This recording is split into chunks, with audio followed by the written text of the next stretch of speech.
Good Wednesday morning, y'all. Welcome back to Papa Prepper. Tommy here. Hope you guys are having a blessed day. Some great news came out yesterday. Great news if you're a Republican. You know what I'm talking about. I won't dig into it. But you couldn't wipe the smile off my face for several hours afterwards. But, he's back. It looks like, I guess we are going to finally get a stimulus. I don't put much faith in that because it's supposed to have been done the first week of this new administration. And yeah, well, we see where that went. So I'll believe that when I see it. Not looking forward to it because actually I will hit on this for a minute. Because along with this $1,400, they've rolled that $15 minimum wage in there with it. You know, my show this morning is targeting new preppers, the people that's just woke up, you know. And if this is signed and they keep that in there, and the minimum wage goes up to $15 an hour, you guys, you got some catching up to do if you're just starting. And I'm not trying to scare you with that comment. I'm just keeping it real for you. Your timeline could be a lot shorter. You know, I mean, the way this world is right now, anything could happen. Anything has been happening. But, you know, that $15 an hour is definitely going to throw a bigger wrench into anything we've already been dealing with. So, I know I said I was going to cover, you know, your basic preps, like what you need to start prepping on and everything tonight, this morning. But instead, I'm going to talk about, because like I said, I'm kind of, for those of us, or for those of you that's been in this game for a while, and I know I have viewers that have been in this game 20 plus years. Okay, hats off to you guys. That is incredible. Me, myself, I've not been doing it that long. But, you know, I know right now we're kind of comfortable. You know, not that we've quit. We still do it every payday, you know. But I know we'd be okay for a little while. But, so these next few days, honestly, is going to be kind of probably like a mini-series for the new guys or gals. But tonight I'm going to talk about what is prepping. You know, where do you have to have your head at? You know, how do you start? You know, what different things can come your way? You know, there's a lot of things just to define what prepping is. Okay, and I'll forget things. I've got notes right here. You know, I've spent a little bit of time taking notes of what I want to make sure that I cover this evening. And there'll be things I forgot, you know.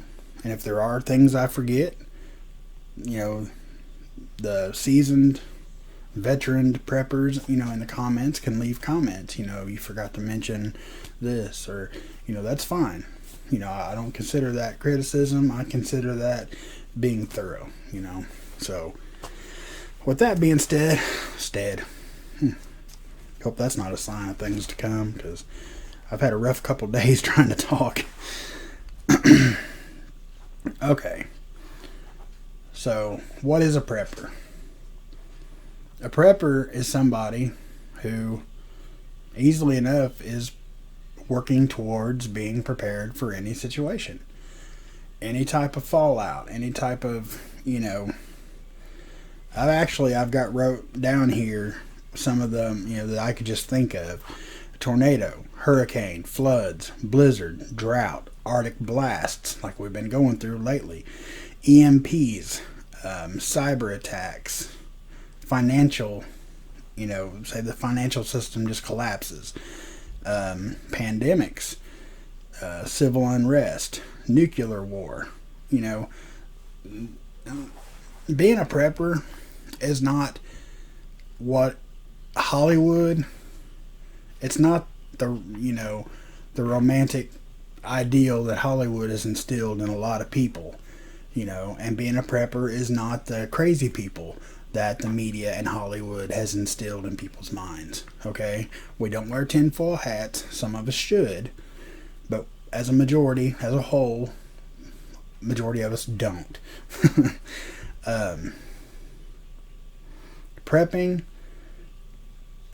you have to be ready for everything. It's not like it is like Hollywood's depicted. It's not for zombie apocalypse and things like that. Being prepared, being a prepper is working towards being prepared for anything. Job loss, an injury, anything. You have all your preps to fall back on. Say you lose your job and you're 5-6 months without a job. At least you got food and things like that to get you through. And as we get further into the upcoming days, you'll see that you have a lot of other resources. Say you can't afford to have your lights and they cut them off on you. You'll have different resources. Say they cut your water off, you'll have different resources. Me myself, my prepping, which my ultimate goal is to homestead, mine and my wife's. We're working on that. It's not going to be the next year, next 2 years, but we're going to start. Our goal is to be completely self-reliant. Aside from, actually, I'll be hunting as much as I can. So I'll have, wild game in the freezer. So, but ultimately we don't want to rely on the system for anything. But, it's a slow process. And people have been prepping since the beginning of time. The first documented prepper, Noah. God came to him, told him to build the ark, told him what to put on the ark, and gave him 120 years to do it. Now, Noah had a big leg up on the ladder, okay? He knew it was coming. We don't, from one day to the next. And the Bible part of me wants me to make sure I let you know that God didn't give Noah that timeline just so he could be ready. God gave Noah the timeline of 120 years is because that's the time that he gave the sinners to repent. The sinners of the world to repent. Anyway, I had to add that. I felt like I needed to.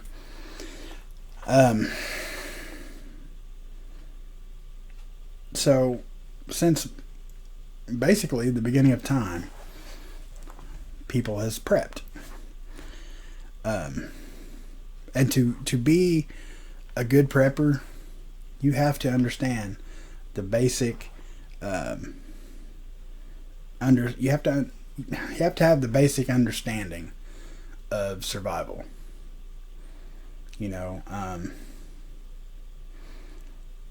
Survival is honestly the most powerful instinct we as humans contain in our body.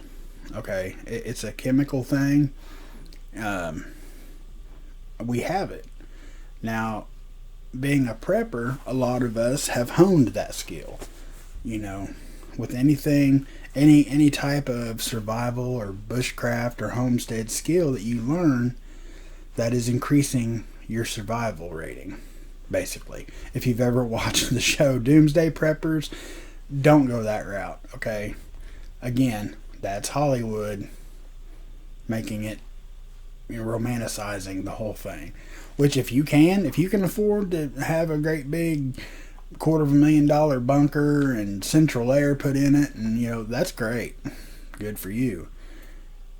Anyone listening to me don't have those funds. I'd almost guarantee it. But the more of a prepper you become, the higher that level of the survival rate will go up. And being a prepper is not just stockpiling food and water. Like I said, this is going to be a series of videos or uploads.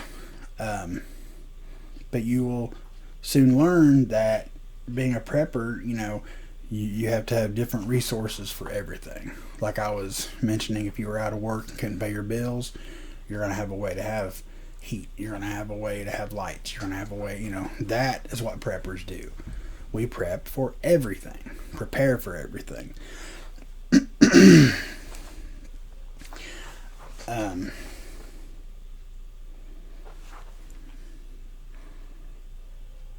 And a lot of the,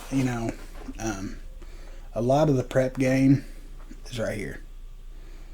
I've said that many times. You got to have your head right.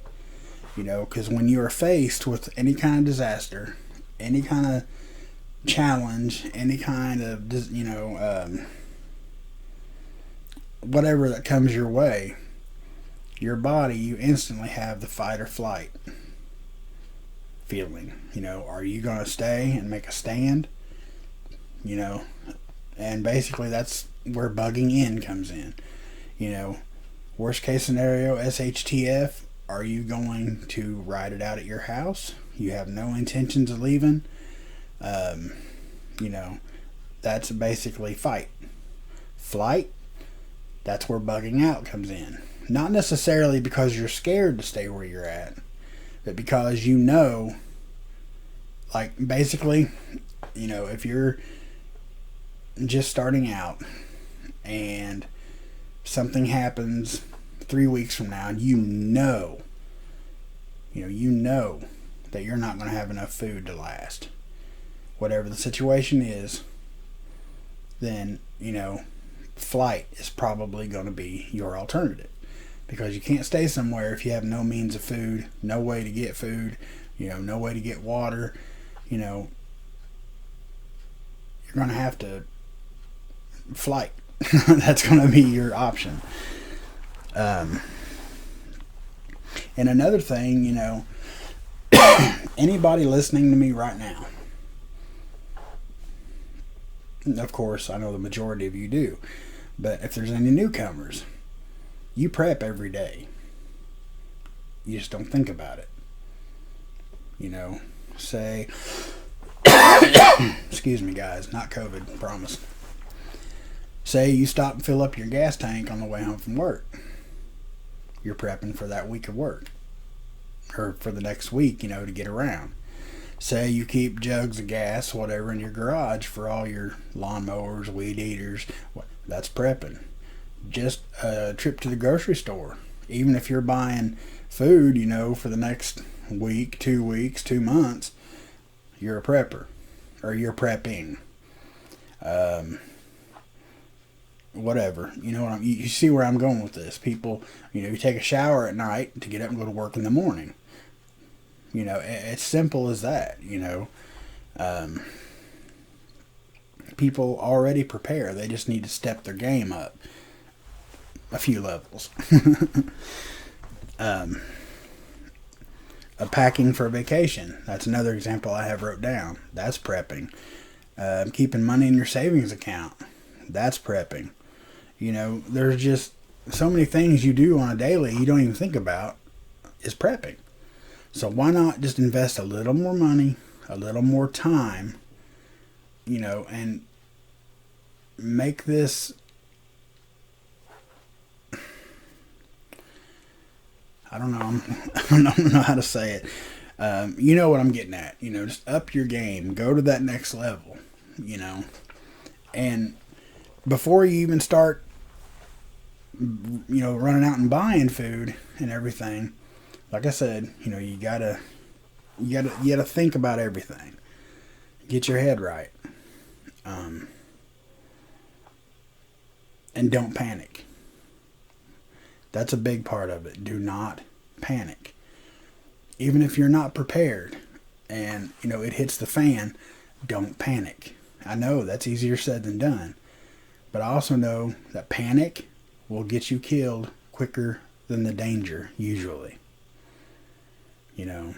Whether it's, rain, snow, whatever. If you panic and flip out about it and just, you become just this big ball of chaos, that's more likely to get you killed than the danger that's approaching you. I mean, it's basically, it's a, you can look it up. I mean, that's just what happens. Do your own research. And even before you start all of this, you need a plan.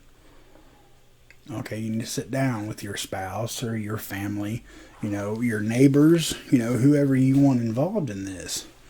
You guys need to all be on the same page, all know where each other's mind's at, and you have to come up with a plan. And when you do this, you want to focus on you want to focus on the solution, not the disaster, not the danger, not the whatever's coming your way. You want to focus on the solution. And in the solution, you're going to need the basic human needs to survive, which is food, water, and shelter. A lot more comes with that, but that are the three basic, outlined needs of humans. But like I said, you're going to have to. Everybody's got to work together, whether it's 2 people or 25. You all have to be in sync. Okay. Your attitude. That kind of goes along with the panic. You got, and like I said, I know it's easier said than done, but you gotta stay calm and focused. Focused on getting you or your family or whoever to safety, without panicking. And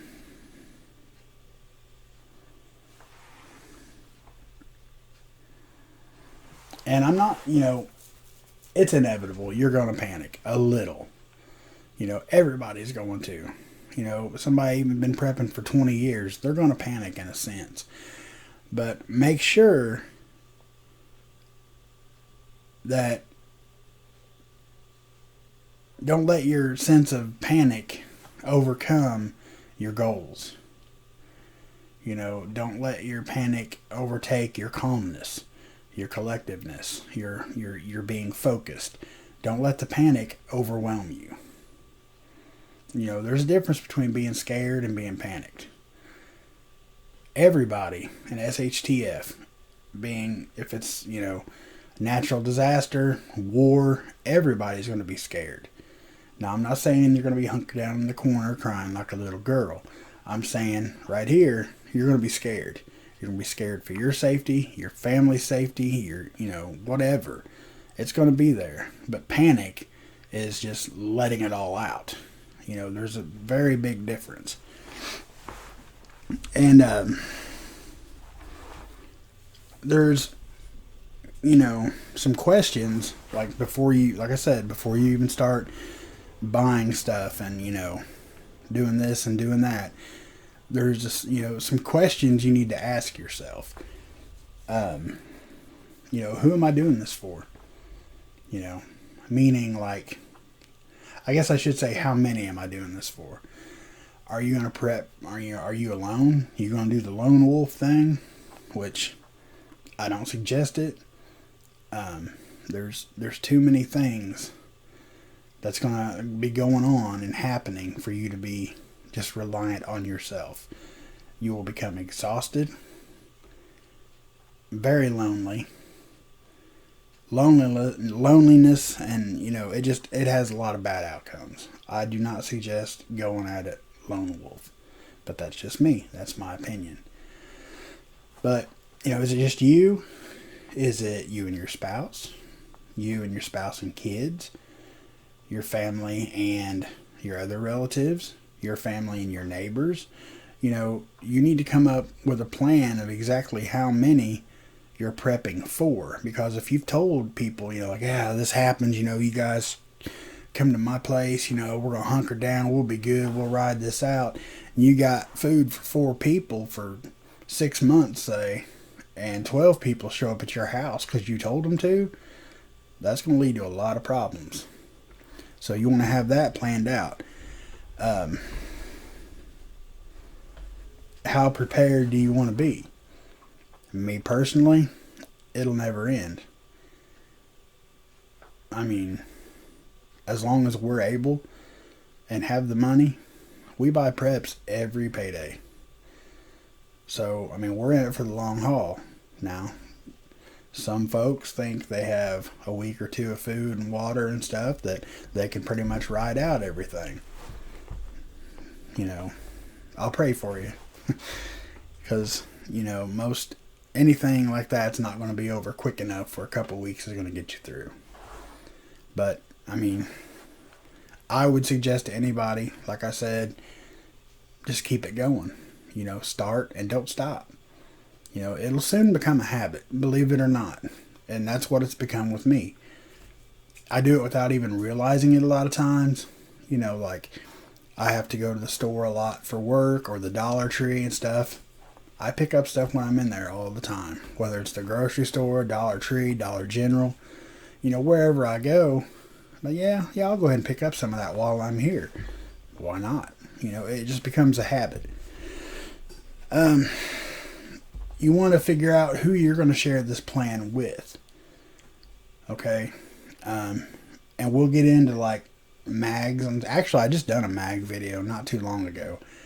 But I'll do it again. I'm going to, like I said, I'm going to go through as much as I'm able, you know, as much knowledge as I have. And I'm not saying I got a bunch of knowledge, but, you know, what I do have, I'm going to reapply it to a new series of videos. So anybody just joining the channel and just starting, you know, don't have to go back and try to find them. You know, I'm going to do it all fresh, all new. So I will be doing another mag video. But for right now, in short, who do you share your plan with? Now that, you know, say your neighbors that you've lived beside for 15 years. You know, if they're on board with it, I mean, and don't just come out and say, hey, I'm going to be a prepper. Do you want to go, you want to do it too? You know, don't approach it like that. Just kind of put your feelers out, you know, see where they stand if you've never talked about it before, and how they feel about where our future's heading, and, you know, what kind of threats they think, you know, oh no, this new presidency's great, and our, you know, economy's, it's on a rebound, it's going great, you know. You don't, no, no, nope. They're drinking the hopium, like Bear Independent would say. They're high on hopium. You know, you want somebody that you know is your ride or die. You know, the guy or lady that you've been tight with since you were 6 years old. You know, or your immediate family. You know, of course, your spouse and your children. You know, things like that. But a lot of people, you know, will share your same political views and things like that, but when it comes down to prepping, they're going to be like, that stuff ain't going to happen. Don't even try to approach them with it, you know, because if they're not awoken by now, they're not going to be. Plain and simple. The last 2 years in this country, if you're not awake yet and willing to prep, there's no hope for getting them on board. And that's my opinion. Maybe I'm wrong. But there's been a lot of stuff go sideways here lately. And there's still a lot of folks that don't believe it. Okay? And it's not just a conservative or, you know, Republican Democrat thing. It's not like that. Because I know there's Democrats that are preppers. Okay? So just because they're Republican don't mean they're on board to prep and, you know, come up with a bug out plan and all this. It just don't work that way. If it did, that'd make it a lot easier.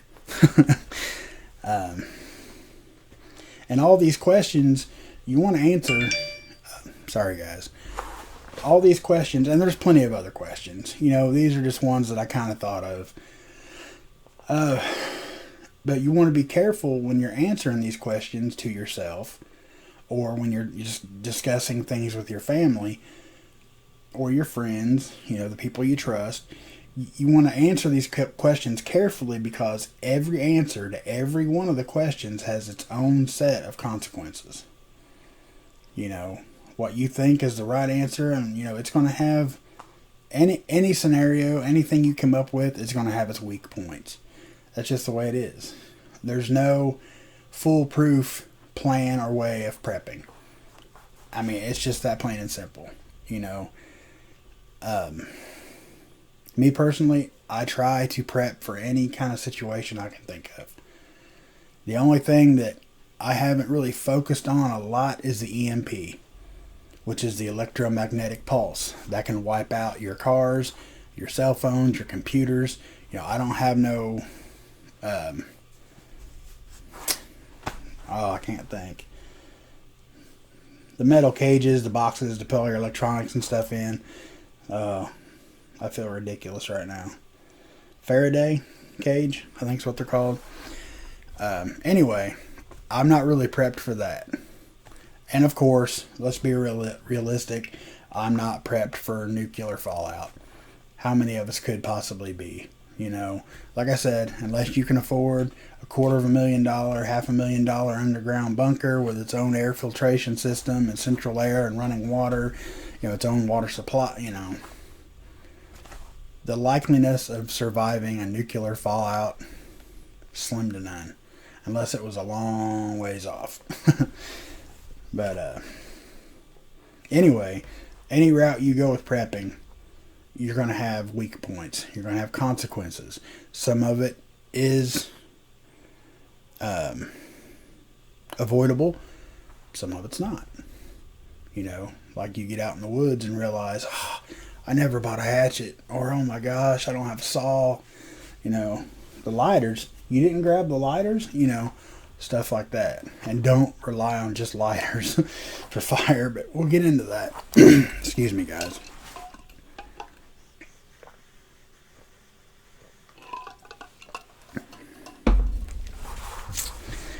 Anyway, that's about what I have for tonight. If you're still here watching, thank you. Like I said, I know for, you know, the folks that's been doing this a while, it is redundant, but a refresher course isn't a bad thing. And like I said, this is my opinions, my views. Everybody preps different. And I'm not saying you got to do it exactly how I just said, because that won't work for you. You know, I'm just trying to the best of my knowledge to be as helpful as I can, because, you know, thought of people dying, starving to death, freezing to death, you know, things that could so easily been avoided, you know, especially like in Texas. That was just a week, 1 week. If you would have been prepared, you know, a lot of those folks would still be here. You know, I just can't express enough how important this is. You know, like I said in my video the other day, do you want to be a parent looking at your child starving to death or freezing to death, or, you know, whatever the case may be, knowing you could have prevented that, especially if it's just for like a week, 2 weeks, even a month, you know, something that could have been avoided, but you just refuse to believe that it could happen to you. And that's what I was talking about with every answer has a consequence.